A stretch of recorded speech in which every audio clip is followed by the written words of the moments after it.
नमस्कार, मैं हूं राज और आप देख रहे हैं बियॉन्ड बॉर्डर्स।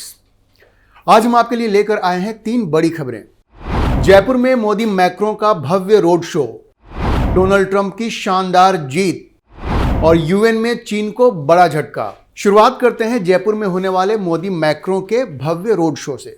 जैसा कि आप सब जानते हैं, फ्रांस के राष्ट्रपति इमैनुअल मैक्रों इस साल भारत के गणतंत्र दिवस के मौके पर मुख्य अतिथि होंगे। वह छठे ऐसे फ्रांसीसी नेता हैं जिन्हें भारत ने यह सम्मान प्रदान किया है। आपको बता दें कि प्रधानमंत्री नरेंद्र मोदी मैक्रों के आमंत्रण पर पिछले साल जुलाई में फ्रांस गए थे और बैस्टिल डे परेड में बतौर सम्मानित अतिथि के रूप में भाग लिया था। वैसे इस बार भारत अमेरिका के राष्ट्रपति जो बाइडेन को बतौर मुख्य अतिथि बुलाना चाहता था, लेकिन वो बात नहीं बन सकी। अब वो बात क्यों नहीं बनी, वो एक अलग विषय है। खैर, जब ये साफ हो गया कि जो बाइडेन इस बार नहीं आ सकते, तो भारत ने फ्रांस के राष्ट्रपति इमैनुअल मैक्रों को इस मौके पर बतौर मुख्य अतिथि आमंत्रित किया, जिसे उन्होंने स्वीकार कर लिया। अब 26 जनवरी को इमैनुअल मैक्रों राजपथ पर होने वाले, नई दिल्ली में राजपथ पर होने वाले गणतंत्र दिवस परेड के मुख्य अतिथि होंगे। लेकिन उससे पहले 25 जनवरी को यानी गुरुवार को वे प्रधानमंत्री नरेंद्र मोदी के साथ राजस्थान की राजधानी जयपुर में एक भव्य रोड शो करेंगे। खबरों के मुताबिक इमैनुअल मैक्रों का विमान गुरुवार दोपहर 2:30 बजे के आसपास जयपुर हवाई अड्डे पर उतरेगा और फिर रात के लगभग 9 बजे वे दिल्ली के लिए प्रस्थान करेंगे और फिर अगले दिन यानी शुक्रवार को वे गणतंत्र दिवस समारोह में बतौर मुख्य अतिथि शामिल होंगे। मतलब गुरुवार को भारत में आने के बाद दोपहर 2:30 बजे से रात के 9 बजे तक, लगभग 9 बजे तक वे जयपुर में रहेंगे। अब जयपुर में इमैनुअल मैक्रों का जो कार्यक्रम है और विदेश मंत्रालय के हवाले से जो सूचनाएं मिल रही हैं, उनके मुताबिक वे अंबर किला, जंतर मंतर और हवा महल का दौरा भी करेंगे। पीएम मोदी और मैक्रों के 16वीं सदी के यूनेस्को विश्व धरोहर स्थल आमेर किले का दौरा करने का प्लान है, जिसके बाद दोनों नेता त्रिपोलिया गेट तक पैदल चलेंगे और फिर शहर को देखेंगे। शाम 6 बजे के आसपास फ्रांस के राष्ट्रपति इमैनुअल मैक्रों और भारत के प्रधानमंत्री नरेंद्र मोदी एक भव्य रोड शो करेंगे, जिसकी शुरुआत जंतर मंतर इलाके से होगी। उसके बाद पीएम मोदी और मैक्रों शाम 7:15 बजे द्विपक्षीय बातचीत यानी बायलैटरल टॉक्स शुरू करेंगे। अब सवाल यह है कि इमैनुअल मैक्रों का ये दौरा भारत के लिए कितना महत्वपूर्ण है। देखिए, ये दौरा डिप्लोमेटिक और स्ट्रेटेजिक दोनों ही नज़रिए से बहुत ही महत्वपूर्ण है। वजह यह है कि फ्रांस भारत का एक बहुत ही करीबी मित्र है, जिसने हमेशा भारत का हर मौके पर साथ दिया है, खासकर डिफेंस के फील्ड में। आपको याद होगा कि जब भारत ने 1998 में परमाणु विस्फोट किया था, तो उसके बाद दुनिया के बहुत सारे देशों, खासकर पश्चिमी देशों ने भारत के खिलाफ कड़े प्रतिबंध लगा दिए थे। लेकिन फ्रांस ने ऐसा करने से साफ मना कर दिया था। फ्रांस ने कह दिया था कि वो भारत के खिलाफ कोई भी इस तरह का प्रतिबंध नहीं लगाएगा। तो भारत और फ्रांस के संबंध हमेशा से प्रगाढ़ रहे हैं। प्रधानमंत्री मोदी और राष्ट्रपति मैक्रों के बीच की केमिस्ट्री जो है, जो कई मौक़ों पे हमने देखा है, उसने इस रिश्ते को और भी मजबूत किया है। जयपुर में जो रोड शो होगा वो इसी मजबूत रिश्ते को आगे भी रेखांकित करेगा। हाल के दिनों में भारत और फ्रांस के बीच कई समझौते हुए हैं, जिसमें सुरक्षा तो है ही, उसके अलावा स्वच्छ ऊर्जा, व्यापार, निवेश और नई टेक्नोलॉजी, ये सारे अलग अलग क्षेत्र हैं। उन क्षेत्रों में भारत और फ्रांस के बीच समझौते हुए हैं। अब देखिए, प्रगाढ़ता इतनी ज़्यादा है कि जब भारत और चीन के बीच में सीमा पर स्टैंड ऑफ शुरू हुआ था, LAC का स्टैंड ऑफ शुरू हुआ था और भारत को उस वक्त फाइटर जेट्स की बड़ी ज़रूरत थी, तो फ्रांस ने क्या किया कि रफाल की जो सप्लाई उसे करनी थी, वो उसने उसकी टाइम लिमिट से पहले उसने सप्लाई की। फ्रांस ने ये समझा कि भाई भारत को इस वक्त इन लड़ाकू विमानों की काफ़ी ज़रूरत है, इसलिए फ्रांस ने समय रहते जो 36 विमान, 36 रफाल फाइटर जेट भारत को मिलने थे, उसकी सप्लाई का जो टाइम था वो उसको उसने जल्दी से जल्दी उसको पूरा किया और भारत को वो सारे फाइटर जेट्स उसने बिल्कुल समय से पहले दे दिए। तो फ्रांस ने हमेशा भारत का साथ दिया है। अब एयरफोर्स के लिए फ्रांस ने भारत को रफाल विमान तो दिए, नेवी के लिए भी रफाल M फ्रांस भारत को सप्लाई करेगा। यह डील लगभग तय हो गई है। लेकिन उस पर दस्तखत अगले आम चुनावों के बाद होंगे। और ये जो रफाल एम है जो नेवी के लिए फ्रांस भारत को देगा, उसका इस्तेमाल जो भारत का जो इंडिजिनस एयरक्राफ्ट कैरियर है INS विक्रांत, उस पर इसका इस्तेमाल किया जाएगा। 26 रफाल एम फाइटर जेट्स हैं जो फ्रांस भारत को देगा। तो इस तरह से डिफेंस के फील्ड में फ्रांस और भारत के रिश्ते पहले से काफ़ी मजबूत रहे हैं और अब ये धीरे धीरे और भी प्रगाढ़ होते जा रहे हैं।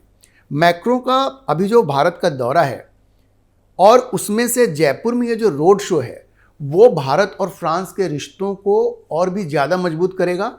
और जो दो नेता हैं प्रधानमंत्री मोदी और राष्ट्रपति मैक्रों, उनकी जो केमिस्ट्री है उनको और भी स्ट्रांग करेगा, जिससे भारत और फ्रांस के रिश्तों को और भी मजबूती मिलेगी। अब बढ़ते हैं दूसरी खबर की ओर। अमेरिका में रिपब्लिकन पार्टी के प्राइमरीज में डोनाल्ड ट्रंप की राष्ट्रपति पद की उम्मीदवारी लगभग तय हो गई है। अब यह बिल्कुल तय लग रहा है कि रिपब्लिकन पार्टी की तरफ से डोनाल्ड ट्रंप ही डेमोक्रेट पार्टी के वर्तमान राष्ट्रपति जो बाइडेन को चुनौती देंगे।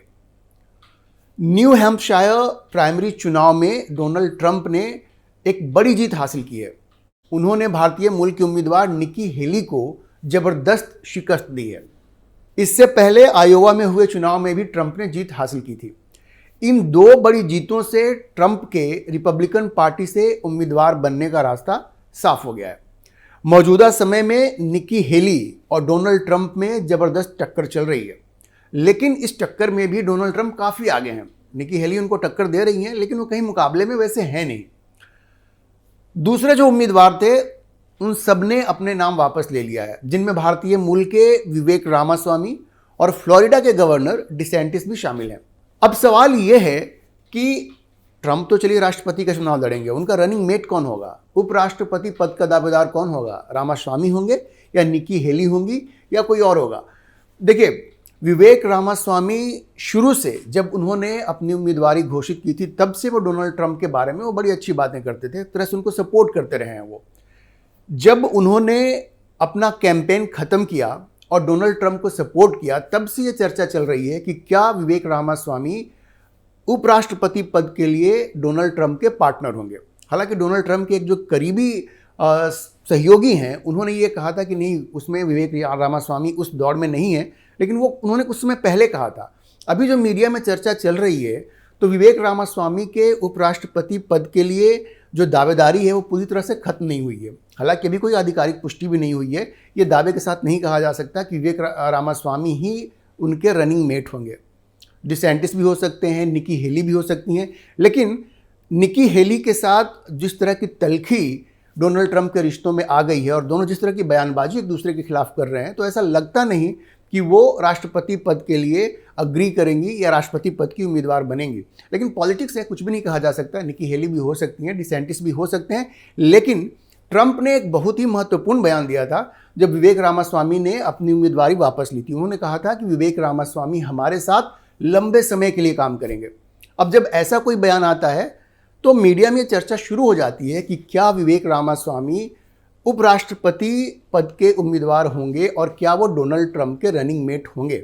अब ये कहना बहुत जल्दी होगी, लेकिन विवेक रामास्वामी के लिए दरवाजे पूरी तरह से बंद नहीं हुआ है और ये हो सकता है कि विवेक रामास्वामी अमेरिका के अगले उपराष्ट्रपति हों।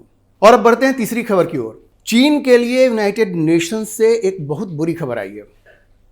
अब बात यह है कि धीरे धीरे ही सही, लेकिन सारी दुनिया अब चीन सरकार के द्वारा किए जा रहे ह्यूमन राइट्स के उल्लंघन के खिलाफ आवाज़ उठाना शुरू कर दिया। सारी दुनिया ने शुरू कर दिया है और अब यूनाइटेड नेशंस भी इसे काफ़ी गंभीरता से ले रहा है। मंगलवार को यूनाइटेड नेशंस की एक बैठक में अमेरिका, यूनाइटेड किंगडम और कई अन्य देशों ने चीन के शिनजियांग, तिब्बत और हांगकांग में उसके खराब ह्यूमन राइट्स को लेकर तीखी आलोचना की। और देखिए, हमेशा नहीं होता है यूनाइटेड नेशंस में चीन के खिलाफ कोई बयानबाजी होना, ये कोई आम बात नहीं है, क्योंकि चीन इसको काफ़ी सीरियसली लेता है। इस बार ये सारी आलोचनाएं हुई हैं और काफ़ी देशों ने की हैं, इसलिए ये घटना अपने आप में काफ़ी महत्वपूर्ण है।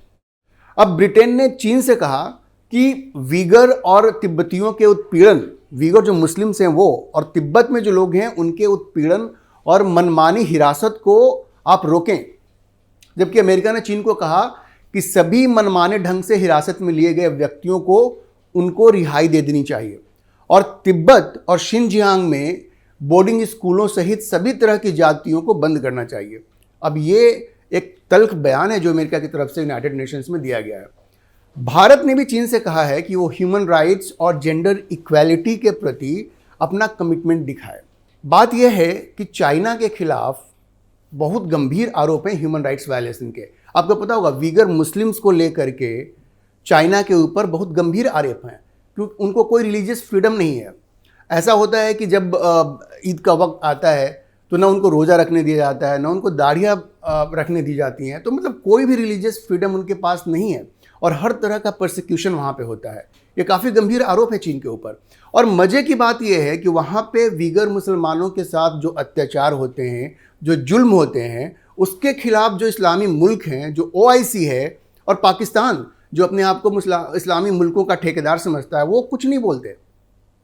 सारी दुनिया जानती है, दुनिया की मीडिया में, न्यूयॉर्क टाइम्स में, वाशिंगटन पोस्ट में इससे रिलेटेड कई खबरें प्रकाशित हुई हैं कि किस तरह से वहाँ पर वीगर मुसलमानों का शोषण हो रहा है, उनके खिलाफ जुल्म हो रहा है, अत्याचार हो रहा है, लेकिन कोई उनके खिलाफ कुछ नहीं बोलता। न पाकिस्तान बोलता है, न OIC बोलती है, न कोई दूसरा मुस्लिम देश नहीं बोलता, क्योंकि वो सब अपने रिश्तों को चीन के साथ ठीक करने में लगे रहते हैं। इसी तरह से चीन के ऊपर यह भी आरोप है कि तिब्बत में उसकी ज्यादतियाँ लगातार जारी हैं। आपको पता होगा कि जब से चीन ने तिब्बत पर कब्जा किया है तब से वहाँ के लोगों को दबाना, उनकी आज़ादी को छीनना, उनको बोलने की आज़ादी नहीं देना, चीन के ऊपर ये सारे आरोप लगते रहे हैं। और तिब्बत को लेकर के भी यूनाइटेड नेशंस में काफ़ी तल्ख बयानबाजी हुई है अमेरिका की तरफ से, ब्रिटेन की तरफ से, और दूसरे देशों ने भी इसे एक मुद्दा बनाया है और चीन को कहा है कि भाई आप तिब्बत में जो जाति कर रहे हैं उसको रोकें। इसी तरह से हांगकांग में भी सेम चीज़ हुई है। हांगकांग जब से चीन के कब्जे में गया है, वहाँ पे जितने भी डेमोक्रेटिक फोर्सेज हैं उनके खिलाफ चीन ने एक अभियान शुरू किया हुआ है। ऐसे सारे लोगों को दबाया जा रहा है, उनके बोलने की आज़ादी को छीना जा रहा है। हांगकांग में अब वो डेमोक्रेसी रही नहीं जब से चाइना का कंट्रोल वहाँ पे आया है। तो इसको भी लेकर के यूनाइटेड नेशंस में काफ़ी बातें हुई हैं और चीन के लिए वाकई ये चिंता का विषय है कि हांगकांग, तिब्बत और शिनजियांग में वीगर मुस्लिम्स के खिलाफ उनका जो दमन चल रहा है उसके खिलाफ दुनिया धीरे धीरे आवाज़ उठा रही है। दुनिया इसको नोटिस कर रही है और जो कहते हैं ना कि चाइना धीरे धीरे इस हीट को फील कर रहा है और वो वक्त आएगा जब चाइना को इन मानवाधिकारों को रोकने के प्रति गंभीरता दिखानी होगी और ज़रूरी कदम उठाने पड़ेंगे। तो आज के लिए इतना ही। अगर आपको वीडियो पसंद आया तो आप इसे लाइक करें, शेयर करें और चैनल को सब्सक्राइब करना ना भूलें।